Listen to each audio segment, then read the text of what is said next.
Hello everyone, welcome back to the channel. और आज हम करने वाले हैं previous year questions based on the simple interest. ठीक है, इससे पहले हमने सिंपल इंटरेस्ट का कॉन्सेप्ट अच्छे से समझा था, देन कंपाउंड इंटरेस्ट का कॉन्सेप्ट हमने अच्छे से समझा, देन हमने कुछ क्वेश्चंस भी किए कंपाउंड इंटरेस्ट पर।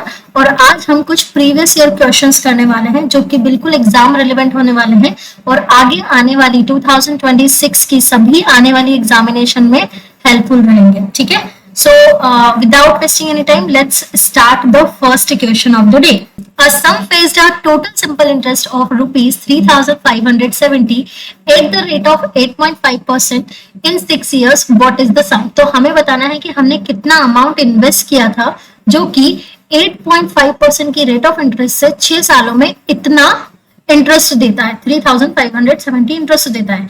तो हम मान लेते हैं हमने x रुपीज इन्वेस्ट किए कितने साल, कितने परसेंट पर, 8.5% पर, कितने साल के लिए, 6 साल के लिए। ठीक है, तो ये हमारा जो इंटरेस्ट देगा वो इंटरेस्ट कितना है, 3,570। सिर्फ हमें इसको सॉल्व करना है and your sum will be ready. ठीक है, हमें हमारा सम बहुत इजीली मिल जाएगा। ठीक है, तो हम क्या करते हैं, पहले डेसिमल को सॉल्व करेंगे, बिल्कुल स्टार्टिंग से हम समझते हैं इसको। ठीक है, डेसिमल रिमूव किया, 0 पुट किया, देन हम इसको 5 से कैंसिल करेंगे तो ये 17 टाइम, इसको 5 से कैंसिल करा 200 टाइम। ठीक है, 17 1 जा 17, 17 2 जा 34 एंड 17 1 जा 70। ठीक है, अब इसको हम अगर 6 से कैंसिल करते हैं 210 को, सो ये आ जाएगा 35। ठीक है, तो x की वैल्यू कितनी आ गई, 35 मल्टीप्लाई बाई 200।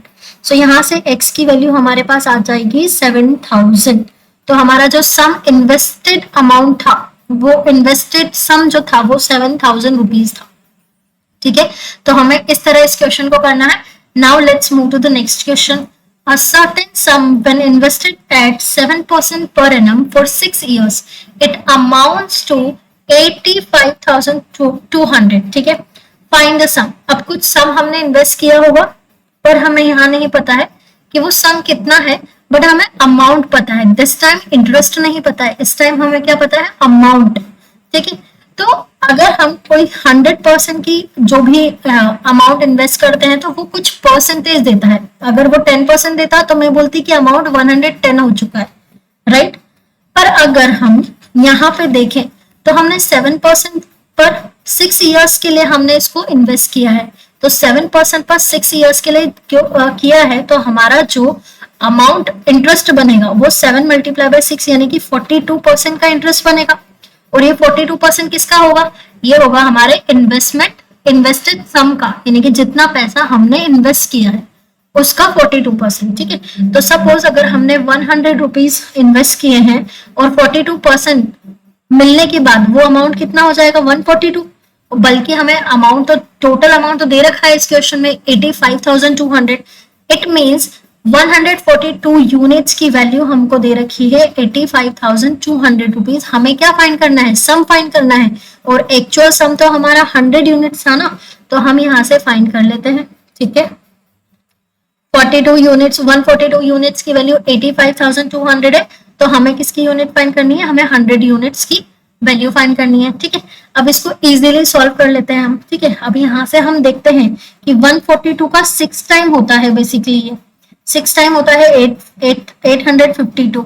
ठीक है, तो हमने यहाँ पे 00 पुट किया एंड 600 मल्टीप्लाई बाय 100। सो हमारा जो सम था वो हमें यहाँ पे मिल जाएगा 60,000। यानी कि हम 60,000 रुपीज अगर 7% की रेट ऑफ इंटरेस्ट पर 6 इयर्स के लिए हम इन्वेस्ट करते हैं तो हमारा टोटल अमाउंट हमें 6 सालों के बाद में 85,200 मिलेगा। तो हमारा option C is the correct answer हो गया यहाँ पर। अब आगे बढ़ते हैं दूसरे क्वेश्चंस पर।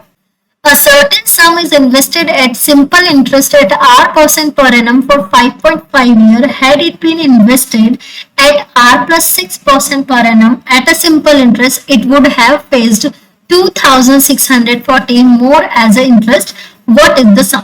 ठीक है, हमें बताना है कि सम क्या होगा हमारा, जो कि अमाउंट हमने इन्वेस्ट किया है वो कितना होगा। ठीक है, तो पहली बात तो कि वेरिएबल को देखकर बिल्कुल भी हमें घबराना नहीं है। पहले केस में बोला जा रहा है कि R% की रेट ऑफ इंटरेस्ट से 5.5 ईयर के लिए हम अगर इन्वेस्ट करते हैं, बट अगर हम दूसरे केस में R plus 6% की रेट ऑफ इंटरेस्ट से सेम टाइम के लिए इन्वेस्ट करते हैं तो हमें सेकेंड केस में 2,640 ज्यादा इंटरेस्ट मिलेगा। और ये ज्यादा इंटरेस्ट किसकी वजह से मिल रहा है, ये 6% की वजह से मिल रहा है, क्योंकि आर परसेंट तो सेम ही है दोनों केस में, और यहाँ पर 6% एक्स्ट्रा हमें मिल रहा है। That means this 6% is nothing but this is the more interest जो हमको मिल रहा है। ठीक है, तो हम इसको कैसे सॉल्व करेंगे, जो x का 6% है वो कितने टाइम के लिए, 5.5 के लिए हमें कितना इंटरेस्ट दे रहा है, 2640। ठीक है, क्योंकि ये 6% ही हमें जो है वो डिफरेंस बता रहा है। ठीक है, तो हम यहाँ से क्लियरली इस पर्टिकुलर सिचुएशन को सॉल्व करेंगे तो हमें सम मिल जाएगा। ठीक है, कैंसिल करते हैं इसको, 0 0 कैंसिल करा, हम इसको 2 से कैंसिल करते हैं, 11 से कैंसिल करते हैं, 2 time then 4 time then 0 time, इसको 11 से करेंगे 5 टाइम। ठीक है, इसको 6 से कर सकते हैं हम 40 टाइम, एंड देन 5 को भी 40 को भी 5 से कर सकते हैं 8 टाइम। तो यहाँ से हमारे पास x की वैल्यू आ जाएगी 8 multiply by 1000, that means 8000 rupees. So this will be the sum invested. यही सम हमने इन्वेस्ट किया था, तब जाके R% की रेट ऑफ इंटरेस्ट पे 5.5 ईयर्स के लिए हमें इतना ज्यादा मिला था R पर 6% में। So I hope this is also clear. Now let's move to the next question. A certain rate of simple interest, a sum of 32,000 becomes 40,960 in 7 years if the rate of interest increase by 3% per annum and per annually. The find the new amount obtained for the same period of time. ठीक है, तो ये बोला जा रहा है पहले case में कि अगर हम सम इतना इन्वेस्ट करते हैं, ठीक है, हमने इतना सम इन्वेस्ट किया कितने साल के लिए, 7 साल के लिए, हमें रेट ऑफ इंटरेस्ट अभी नहीं पता है क्योंकि इनिशियली उन्होंने नहीं बताई है। ठीक है, फिर सेकंड केस में बोला गया है कि 3% इंक्रीज करके हमें अमाउंट फाइंड करना है। तो हमने इतना सम इन्वेस्ट किया पर हमारा सम कितना बन गया, 40,960। तो अगर हम देखें, अगर ये हमारा सम है दैट मीन्स प्रिंसिपल है और ये हमारा अमाउंट है, तो हमारा जो इंटरेस्ट हो जाएगा वो कितना हो जाएगा, दोनों का डिफरेंस। तो दोनों का डिफरेंस कितना होगा, 8,960। ठीक है, 32,000 का हमें 7% फाइंड करना है, 7 इंटू R% फाइंड करना है, दैट्स इट। ठीक है, तो यहाँ से हमें रेट ऑफ इंटरेस्ट मिल जाएगी इस केस में, और फिर हम 3 ऐड करेंगे रेट ऑफ इंटरेस्ट में तो हमें नेक्स्ट अमाउंट भी मिल जाएगा। सो पहले हम रेट ऑफ इंटरेस्ट के लिए सॉल्व करते हैं। ठीक है, यहाँ से 20 कैंसिल कर दिया, इसको 8 से कैंसिल करेंगे 4 टाइम, इसको 8 से कैंसिल करेंगे 1 2। ठीक है, इसको फिर से 0 कैंसिल कर देंगे और 4 से इसको कैंसिल करेंगे तो 4 2 जा एंड देन 4 8 जा 32। ठीक है, 7 से इसको कैंसिल करा तो 4%। तो हमारा जो रेट ऑफ इंटरेस्ट है वो तो आ गया 4%, बट ये बोल रहा है कि 4% पर ही हमको इन्वेस्ट नहीं करना है, फिर से अब हमको 3% इंक्रीज करके इन्वेस्ट करना है और अमाउंट फाइंड करना है सेम पीरियड ऑफ टाइम के लिए। ठीक है, तो हम क्या करते हैं, 4 से हमने 3% इंक्रीज कर दिया तो ये हो गया 7%, यानी कि वही एक्चुअल सम 32,000 हमको 7% पे इन्वेस्ट करना है अब। ठीक है, सेम टाइम के लिए तो हमको बताना है कि हमारा अमाउंट कितना होगा। ठीक है, सो 7 7 जा 49 मल्टीप्लाई बाय 32। अब हम इसको सॉल्व करेंगे। ठीक है, सो 0 that will be in the end, 9 2 जा 18, देन 9 अगेन, फिर 27 2 12 एंड 14। ठीक है, तो ये हो जाएगा 86151। ठीक है, और 0 एक साथ, तो ये हमारा क्या हो गया, ये इंटरेस्ट हो गया। अब जब हम इंटरेस्ट सम में ऐड करेंगे तो ये हमारा आ जाएगा अमाउंट। सो यहाँ पर हम 32,000 प्लस 15,600 को ऐड करेंगे तो ये हमारा सम आ जाएगा। So answer is option D. Option D will be the answer.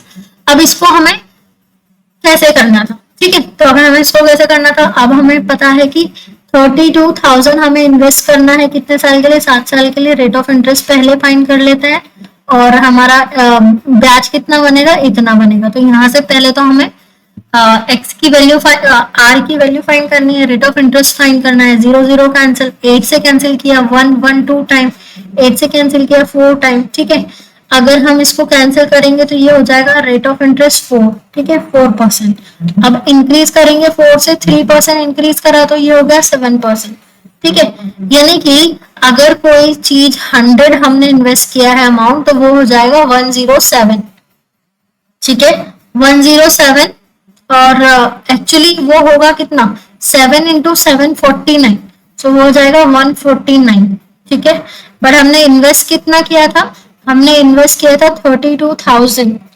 सो यहाँ पर 1 यूनिट की वैल्यू हमारी आ गई 320। सो इसमें मल्टीप्लाई करेंगे 320 में हम मल्टीप्लाई करेंगे 149 का, तो हमारे पास हमारा इन्वेस्टेड अमाउंट पता चल जाएगा जो कि होगा 47,680। So I hope this is clear, right? Now let's move to the next question. In how many years simple interest to obtain on 12,000 rupees at 7.5% per annum will be equal to the simple interest on 50,000 at 4% for 6 years?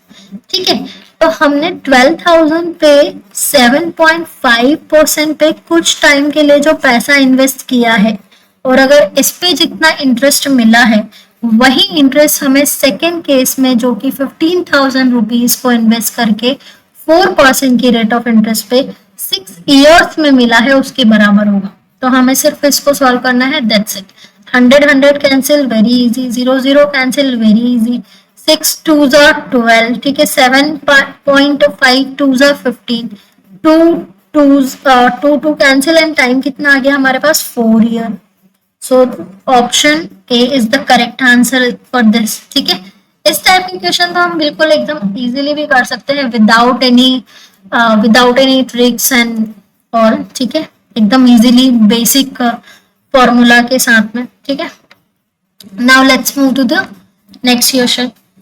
If a certain sum of money becomes thrice of itself in 40 years at simple interest, then what will be the yearly rate of interest? ठीक है, अब कोई भी amount, कोई भी पैसा अपने आप का 3 टाइम्स बना है कितने सालों में, 40 इयर्स में। तो अगर कोई भी पैसा यानी कि प्रिंसिपल 3x बन चुका है, यानी कि अमाउंट कितना बन चुका है 3x, कितने टाइम में 40 इयर्स में, तो इस पे इंटरेस्ट कितना मिलेगा, तो इस पे इंटरेस्ट मिला होगा 2x का, तभी जाके ये 3x बना है, ठीक है। तो हम यहाँ पर 2x हमको इंटरेस्ट मिला है, x प्रिंसिपल है, 40 इयर्स है and rate of interest find करना है तो इजीली कर सकते हैं, ठीक है। x कैंसिल, 2 से ये कैंसिल एंड 20 से 100 cancel 5 time, so rate of interest कितनी आ गई 5%, दैट्स इट। इस तरह हमें इन सवालों को एकदम इजीली करना है, ठीक है। So option D is the correct answer. Now let's move to the next question.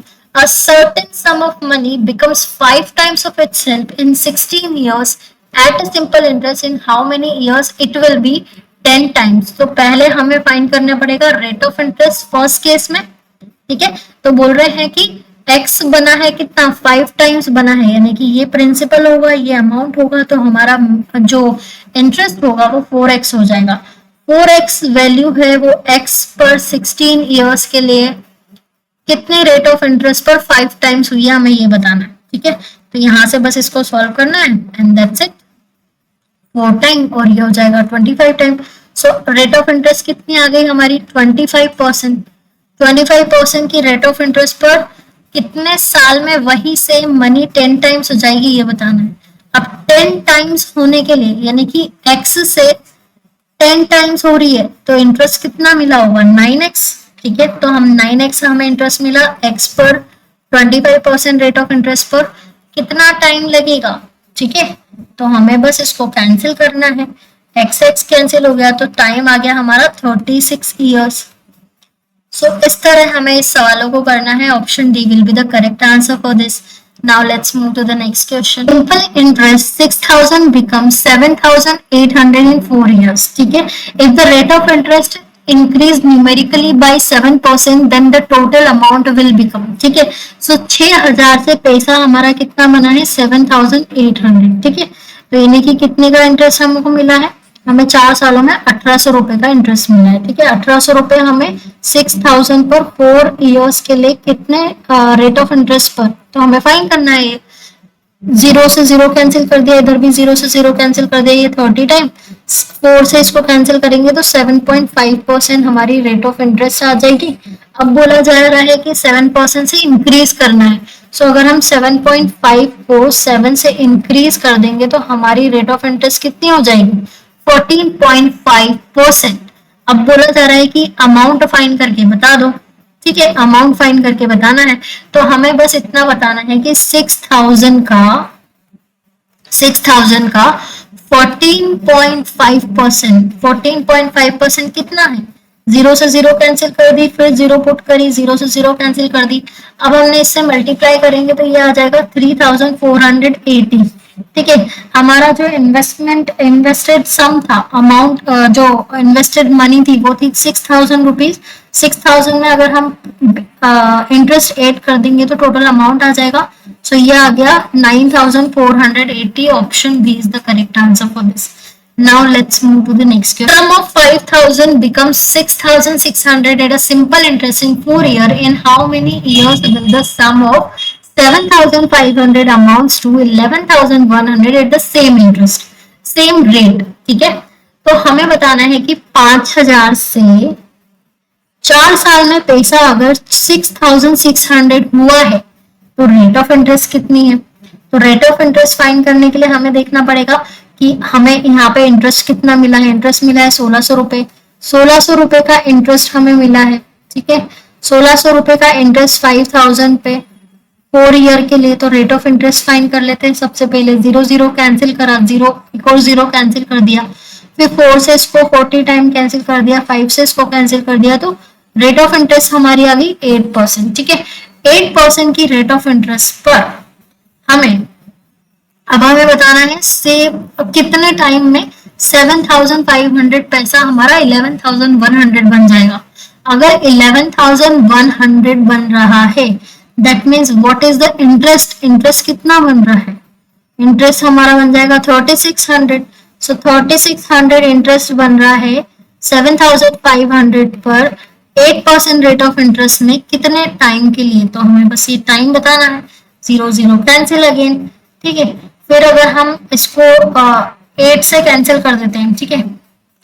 8 से अगर इसको कैंसिल कर देते तो 8 4 जो 32 एंड देन 8 5 जो एंड देन 0 अगेन, ठीक है। अब 15 से इसको कर देते 15 5 75 एंड 15 दिया 45, 5 से फिर से इसको कर देते तो 6 टाइम, यानी कि कितने साल में 6 इयर्स में ये पैसा इतना बन जाएगा 8% की रेट ऑफ इंटरेस्ट पर। So I hope this is also clear. Now let's move to the next question. Rate of SI, the interest on a sum of money for 25 years will be 5/9 part of the amount, then rate of SI per annum is, ठीक है। अब हमें इस question में बताना है कि हमें at a rate of SI, the interest on a sum of money for 25 years will be 5/9 part of the amount, then rate of SI per annum, ठीक है। हमें यहाँ पर रेट फाइंड करनी है। कुछ मनी हमने इन्वेस्ट की 25 सालों के लिए, ठीक है। कुछ मनी हमने इन्वेस्ट की 25 सालों के लिए और वो 25 साल के बाद में सपोज 9 यूनिट बन चुकी है, यानी कि अमाउंट हमारा 9x हो गया, ठीक है। और जो इंटरेस्ट मिल रहा है वो 9x का 5 पार्ट मिल रहा है, 5/9 से हम समझ लेते हैं कि 9 हमने अज्यूम कर लिया कि हमारा अमाउंट बन गया और अमाउंट का 5 पार्ट हमारा इंटरेस्ट हम ले लेते हैं, ठीक है। इंटरेस्ट हो जाएगा 5x। अगर 5x इंटरेस्ट है, 9x अमाउंट है, तो हमारा प्रिंसिपल कितना हो जाएगा 4x, ठीक है। सो 4x पर 25 इयर्स के लिए रेट ऑफ इंटरेस्ट बताना है, जो कि सिंपल इंटरेस्ट कितना देता है 5x देता है। बस हमको इसको कैंसिल करना है, सोल्व करना है, ठीक है। x कैंसिल हो गया, 5 से 25 कैंसिल हो गया, देन अगेन हम 100 को 5 से कैंसिल करेंगे तो 20, देन 20 को 4 से कैंसिल करेंगे तो 5 आ गया। तो रेट ऑफ इंटरेस्ट यहाँ से कितनी मिल गई, रेट ऑफ इंटरेस्ट हमको मिल गई 5%। So we need to solve this question like this. Now option D is the correct answer for this question. Thank you for watching everyone. So आज के लिए बस इतना ही। आज के वीडियो लेक्चर में हमने कम ही क्वेश्चंस रखे थे, ठीक है। सो आई होप सारे कॉन्सेप्ट अच्छे से क्लियर हुए होंगे। और आगे की अपडेट के लिए टेलीग्राम चैनल भी ज्वाइन कर लीजिएगा। यहाँ पर टेलीग्राम चैनल आप @नेहा मॉल से सर्च करेंगे तो मिल जाएगा, ठीक है। Join and get the PDF from that, okay. And तब तक के लिए बाय बाय, नेक्स्ट वीडियो में मिलता है। Bye bye everyone, have a nice day.